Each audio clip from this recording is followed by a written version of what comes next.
orphanage owner rescues children, National Agency for the Prohibition of Trafficking in Persons has arrested a 60-year-old founder of a prominent child rights organization in Benue State over allegations of large-scale child trafficking, illegal adoption, and child sales. NAPTIP operatives in Makurdi rescued 26 children believed to have been trafficked through a network spanning Benue, Enugu, Nasarawa, Lagos, and Abuja. Authorities say at least 300 children may have been taken, with 274 still unaccounted for. Investigations revealed the syndicate lured families from conflict-affected communities in Benue under a fake back-to-school project promising education for their children. Instead, the minors are trafficked and sold to buyers for between 1 and 3 million naira each. Several orphanages in Abuja and Nasarawa allegedly served as holding centers before the children were handed over to buyers. Some victims had their names and identities changed to conceal the crimes. NAPTIP has detained a 34-year-old woman and 2 other orphanage operators linked to the network as the agency intensifies its nationwide crackdown on corrupt childcare homes. Director General Binta Adamu Bello condemned the exploitation, calling it unbelievable and mind-boggling. She vowed that those involved will face full prosecution, stressing that Nigeria's children are not commodities to be sold to the highest bidder. Now, a few weeks ago, a similar report did happen in Delta State. We have a similar report now happening in Benue State, where children are brought into a non-profit or an orphanage, as it were, from the grounds that they want to be given some form of scholarship, and they are sold. For this particular story, the father of a boy did go to look for him because his grandmother put him in the care of this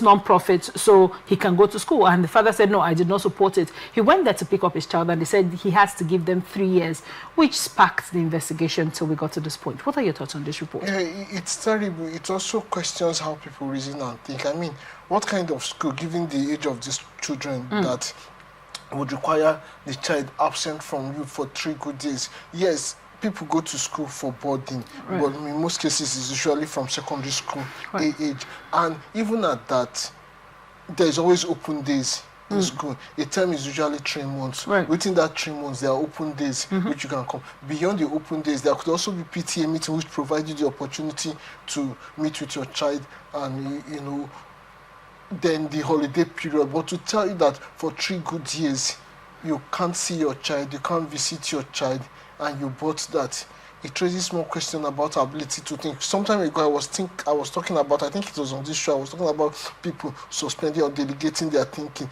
This is a clear case of it. But unfortunately the report even say traditional rulers are made, you know, are sort of co-opted into the program to make it look genuine. And the traditional rulers, what I mean, to the best of my knowledge, quite a number of them should have a little more of education and even reasoning. If the, like in the case of the boy, if the old grandmother can't think properly because of age, maybe education or stuff like that, what of the traditional rulers and the council of chiefs that we are co-opted? Then also it raises question about the so-called non-profit, you know, civil society groups. My little exposure to civil society pointed to a lot of rot in the system, typical of the Nigeria thing anyway. I understand that there are many people who go into civil society, whether they be right organization, whether they be care provision, who don't do it because they genuinely care about that cause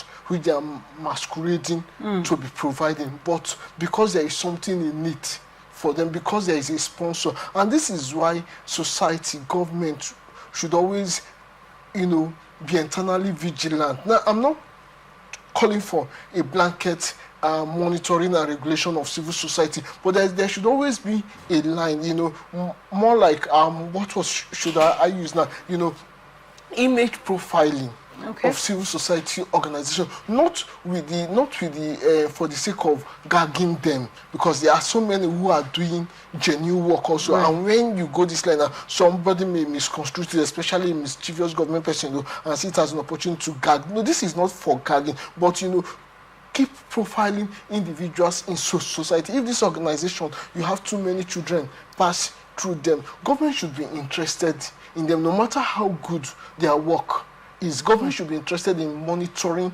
what they do, not with the intention of gagging them, I repeat, but at least for the sake of the fact that these people involved are children, your children, they belong to the society, they belong to the state, and for the fact that whatever service they provide are services that government ordinarily need to provide, that somebody steps in to provide, it doesn't. It's like, that mother who knows that it's my responsibility to provide food for my children. If my neighbor, my sister, whatever steps in to provide it, I shouldn't say, I shouldn't think he's now hooray and go and lie down. No, a responsible parents would also, like to know how that food that the children, even though it's given for free, even though it takes burden off it, you like to be part of it, even if not by contributing, but at least monitoring to even see that those food is healthy. So it's the same thing here. The government, there is a whole lot of profile. And the other time I talked about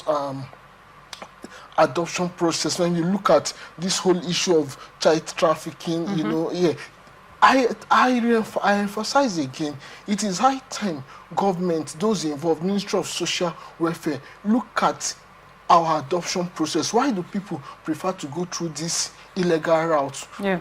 Do we have laws guiding adoption in Nigeria? Do we have genuine adoption process?